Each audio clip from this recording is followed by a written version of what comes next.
stopte met de kar tussen de eieren. Dat was niet helemaal goed gegaan, dat was een busje.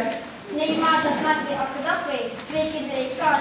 Ze zien er verward en een beetje bang uit. Als jij nou eens een paar beker chocolademelk insteekt, dan kunnen zij eens vertellen wat er dan aan de hand is. Kinderen, gaan we. Het is wel altijd wat met Chocolatine. Ik ken haar een paar maanden, maar sinds wij hier wordt, ben ik altijd doorgedaan. Ja, wat dan? Overdrijf niet een beetje. Nou, als we doorlopen, lopen we naar iedereen te duiken, terwijl niemand jou kent. Onzin, dat deed ik alleen de eerste dag. En toen ik voor het eerst met de kar weg wilde, leek ik niet sterk genoeg te zijn. Maar ik ben wel sterk geworden, niet dan. Dat is waar, je leert het. Maar als ik gaat het rare spreekje bij bijvoorbeeld nog iemand klein. Rare spreektoontje. Ja, als ik heel lang toespreekt, terwijl wij maar weer aan tafel zitten. Zelfs in bed was ik geen aandacht genoeg te lopen. Ja, zo kan je wel weer van blijven. Nee, deze kinderen. Waar komen jullie vandaan en waarom staat in mijn kar? Zijn jullie weggelopen van huis? Van school? Nee, wij zijn vanaf. En die tijd zeker. Van zij! Jullie moeder is erg ongerust. Ze liep jullie te zoeken bij Café Bosrus. Dat is mijn moeder helemaal niet. Dat is mevrouw Bos. Die werkt voor Generalissimo. Die heeft ons laten oppakken omdat wij lelijk zijn. Generalissimo. En die een macht hebben, waarom zou die... Nou weet je naar gaan niet? Luisteren.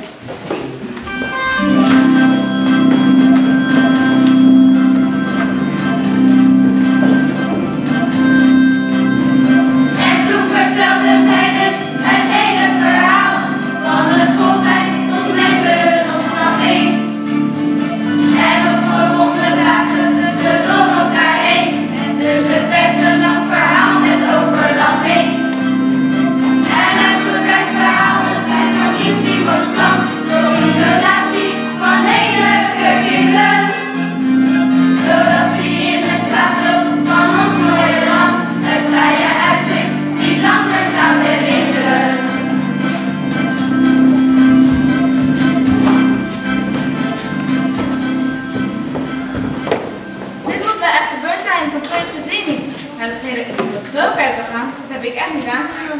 Jullie blijven voorlopig hier. Hier is lelijk veilig. Hier komt nooit iemand. Maar mag ik dan niet even mijn moeder bellen? Die is doodsongerust. Opbellen is een afval. Dat betekent zo bij de tijd dat het vast afgelegd is. En de brief schrijft dit op leeg. Ga je de inlichtingdienst maar elke envelop horen die aan jullie adres is gegeven. Vind niet dat iets voor of generaal. Die pakken dit soort dingen van ondergaan. En als jullie ouders het weten, weet niemand het. Dat wil iedereen weten.